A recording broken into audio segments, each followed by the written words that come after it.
All right, today we're going to look at reviewing section 4, chapter 4a with our formative quiz. All of these questions should be able to be completed without a calculator. And remember, on your test, you will have a no calculator portion. So these are the types of questions that you would see on that test. The first one says to rewrite the equation in exponential form. Right now it's in log form. So we do our little circle thing. Our base is 6. The answer in a log is always the exponent or power, so the 3 is going to be our power, and we should end up with 216. And you can check on your power chart, 6 to the third power is 216. Question 2, we're rewriting it in log form. Right now it's in exponential form. In this example, 16 is considered the base, 2 is your exponent. So if we're going to write this in log form, we would need log base 16 of 256 equals our power of 2. And again, you can always check it by doing your little circle and make sure it works. In this next section, we're trying to evaluate it, so always try to think of what do we need to raise this base to turn it into this number. So 5 to some power has to give us 125. But we know that 125 is the same as 5 cubed. So 5 to some power has to be 5 cubed. Our answer would have to be a 3. Question 4, same idea. 3 to some power has to give us a 1. And we know that any number to the 0 power is going to be 1. So our answer here would be 0. Question 5, our base is 25. So 25 to some power should turn into a 5. 25 can be written as 5 squared. So this becomes really 5 to the 2x equaling 5 to the first power. And if your bases match, then you can set your powers equal. So our 2x has to equal a 1, which means x has to be a 1/2. And remember that a 1/2 power is the same as a square root. So if we think of taking the square root of 25, we should get to 5. On question 6, we have log base 8 of 8 to a power. Remember, if these match, we should end up with just our power, because we're asked 8 to what power becomes 8 to the 2x. So our missing power is just the 2x. For question 7, notice that we have a fraction. So 9 to some power should turn into 1 over 81. Think of 81 as being 9 squared. So we have 9 to the x being 1 divided by 9 squared. To move that 9 squared into the numerator, we have to change our exponent to be negative. So our answer here would be a -2. We need to square it and we need to flip it. For number 8, we've got 27 to some power equals 1/3. 27 is 3 cubed, so we can get matching bases. 27 would be 3 cubed, so this is 3 to the 3x. 1/3 is the same as 3 to the -1. So 3x has to equal -1. X would have to be -1/3. Again, we're taking a cube root and we're trying to flip it to turn that 27 into a 1/3. Question 9. We have 4 to a power that involves a log base 4. And again, if those two things match, then our answer is just the 3x. And for number 10, we have 1/7 to some power should turn into 1/49. 1/49 we can think of as 1/7 being squared. So our missing power here would have to be a 2. All right, we are going to take a couple minutes here to just review some of that 4.4 solving equations.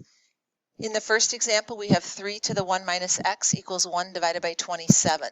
We want to get a common base.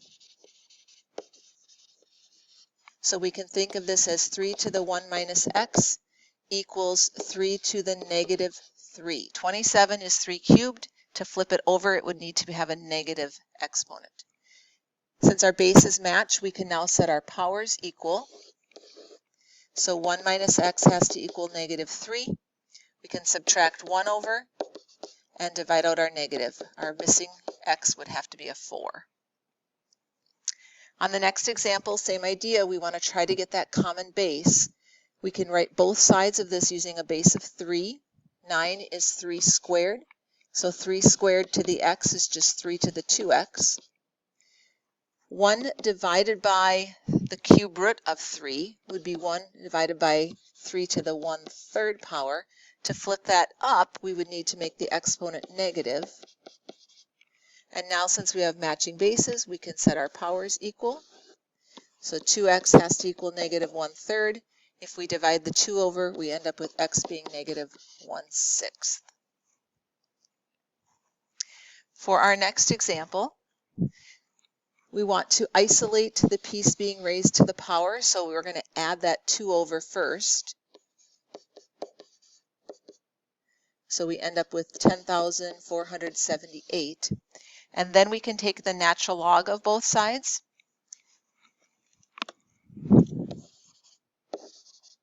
So we end up with the natural log of e to the 5x minus 3 is just 5x minus 3. On the other side, we have the natural log of 10,478. To solve for x, we're going to have to add a 3 over and divide out a 5. Since the log of this number is going to be a decimal, we're going to keep it in log form for a minute. We said we had to add a 3 and then divide by 5. So go ahead and pause the recorder. Try that on your calculator. All right, checking your answer. You should end up with x being 2.4514. In our next example, we are not able to get common bases. We have a 7 here, we have a 3 here. All we can do is take the log of both sides. Our powers, when we do that, get expanded and move to the front. So we have 2x plus 1 expanding in the front times the log of 7. On the other side, the x plus 2 gets moved to the front and multiplied to the log of 3. We then have to distribute, so 2x log 7 plus log 7.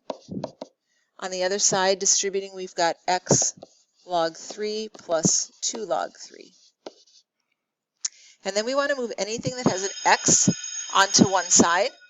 So 2x log 7 minus x log 3. Move anything that doesn't have an x to the other side. So I'm going to subtract this log 7. And then we factor an x out. So we have 2 log 7 minus log 3. We haven't changed the other side. And then we can simply divide out all the stuff in parentheses.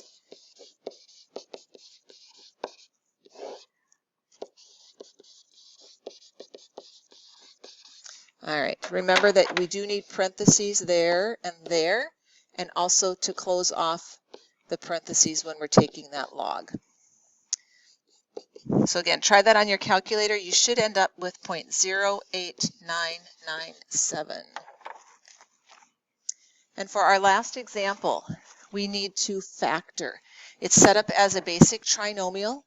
Remember, e to the 2x is really just e to the x being squared. So we can set an e to the x in each one. Two numbers that multiply to be negative 3 but add up to negative 2 would be negative 3 and positive 1. We then need to set each of these equal to 0. So then e to the x would have to equal 3, or e to the x would have to equal negative 1. Since it's an e, I'm going to do natural log of both sides. And we can't take the log of a negative, so this one here is just going to lead to no solution. However, we can take the natural log of 3. And that should end up being 1.0986. All right, let me know if you have any questions.